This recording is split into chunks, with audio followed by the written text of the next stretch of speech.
ינין בל, נעים מאוד. נעים מאוד. מה שלומך? מצוין. אז אנחנו היום בעצם בקיסריה, וידוע שלהורדוס היו בעיות עור ממש קשות, שבגלל זה הוא הקים המון מרחצאות. איך מתמודדים עם הבעיה הנוראית הזאת, אקנה? זו בעיה כואבת. מה זה בכלל האקנה? אקנה זו מחלת עור, שתוקפת בעיקר בשינויים הורמונליים. העור הוא מורכב מהמון נקבוביות. בכל נקבובייה יש זקיק של שערות. המקום היחידי שאין לנו שערות ונקבוביות כאלה זה כפות הידיים וכפות הרגליים. ומחובר לתעלת השערה גם בלוטת חלב. הורמונים מפעילים בלוטת חלב. יש כמה מצבים לסוגים של אקנה. תינוקות גם יש להם אקנה, עקב המצב שלהם בתוך הרחם אצל האמא עם ההורמונים. אז לאקנה יש פנים רבות.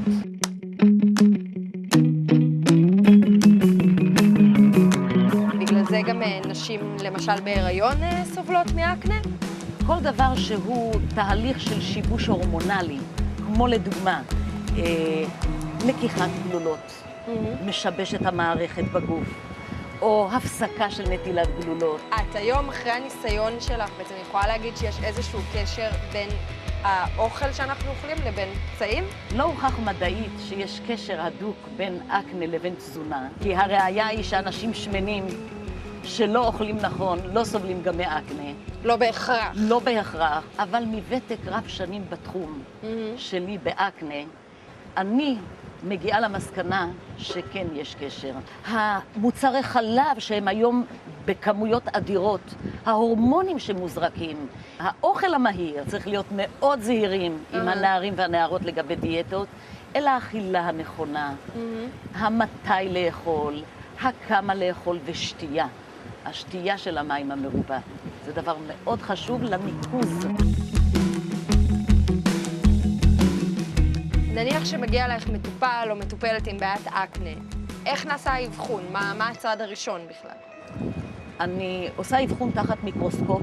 וואו, זה בטח נורא מלחיץ לראות פתאום את העור שלך נורא מקרוב, לא? אם הוא פגוע. הכוונה היא לא להלחיץ. תאי עור המתים בתוך זקיק השערה רואים דרך המיקרוסקופ, ואז רואים את השילוב של הקרטין, שאריות של שיער שעולה למעלה, וזה מה שגורם לפקק, מה שקוראים קומדון, או שחורים.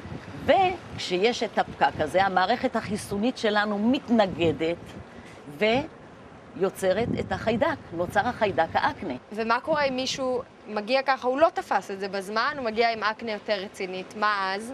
הטכנולוגיה המתקדמת ביותר היום לריפוי באקנה זה על ידי אור כחול שפיתח אותו דוקטור, שהוא פיתח את תרופת הרועקוטן. האור הזה מפרק את כל המרכיבים הכימיים של חיידק האקנה. אז תתני לי ככה כמה עצות איך אנחנו נמנעים מהאקנה. הרעיון הגדול הוא לתפוס את האקנה בזמן, להתבונן. התחלה של אקנה היא מתחילה באזור בין הגבות במצח, גבשושיות קלות, על גשר האף, לעתים בסנטר, גבשושיות קלות. ואז לסבון, שהוא אמצעי ניקוי, יש תפקיד חשוב מאוד. או על בסיס צמחי מרפא, בשילוב עם סיליציל, או... סיליציל מה זה, ויטמין A? לא, סיליציל זה קליפת עץ הערבה. יש את הסבונים על בסיס גופרית, סבונים עם תמציות של צמחים, עשבי מרפא וחומצה סיליצילית. ולאחר מכן תמיסות מיוחדות, שהן תמיסה של שילוב בנזויל פרוקסייד, סיליציל, שילוב של חומצות בריכוזים שונים. ואז כשמלמדים את האמצעי עם המה לנקות והאיך לנקות, המניעה היא יותר זולה, יותר נעימה, שומרת על המצב. תודה רבה כרמי, היה נעים מאוד. ביי, להתראות. ביי, להתראות.